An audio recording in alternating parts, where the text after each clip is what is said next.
Kelas 11 Kurikulum Merdeka halaman 17 aktivitas ketiga. Kita terjemahkan legenda ular Endaung. Nah, dahulu kala di lereng gunung di Provinsi Jambi, hiduplah seorang ibu miskin, seorang ibu yang miskin dan 3 putrinya. Untuk menyambung hidupnya, menyambung hidup ibu dan anak yang paling kecil atau si bungsu harus bekerja keras setiap hari, sementara anak yang pertama dan kedua mereka bermalas-malasan dan tidak melakukan apapun. Suatu hari si ibu mengalami sakit yang sangat parah sehingga dia tidak bisa beranjak dari tempat tidurnya. Kemudian para putri ibu tadi memanggil seorang dukun. "Pak, tolong bantu kami untuk menyembuhkan ibu kami," kata anak-anak putri tersebut. Si dukun berkata, berdasarkan pengalaman saya, ibu kamu harus diobati dengan sebuah bunga khusus yang tumbuh di puncak bukit atau di puncak gunung.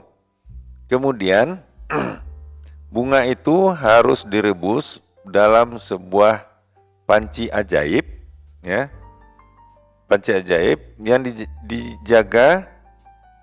disimpan di gua gelap yang dalam, yang dijaga oleh ular besar perkasa yang bernama Endaung. Tapi menurut cerita, cerita tidak ada yang bisa kembali ke rumah sedengan selamat karena si ular akan memakan mereka semua, menelannya. Si dukun memperingatkan. Mendengarkan hal itu, tidak ada yang berani untuk pergi kecuali si putri yang paling bungsu, paling kecil. "Saya akan pergi ke puncak gunung untuk mengambilnya dari si ular," kata si putri bungsu dengan gagah berani. Kami semua akan mendoakanmu, adik," kata putri pertama dan yang kedua dengan perasaan lega. "Kamu benar-benar memiliki jiwa yang murni. Pergilah dan dapatkan kedua benda tersebut." Zam ini mengacu pada bunga dan panci ajaib tersebut. "Tetapi kamu harus berhati-hati. Saya akan merawat ibumu di sini," kata si dukun. Tanpa menunggu lebih lama lagi, si putri bungsu pergi ke puncak gunung, ke gunung. Setelah 3 hari berjalan kaki, dia akhirnya mencapai puncak gunung. Itu dia bunganya.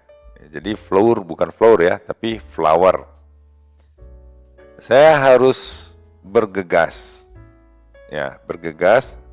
kata si putri bungsu.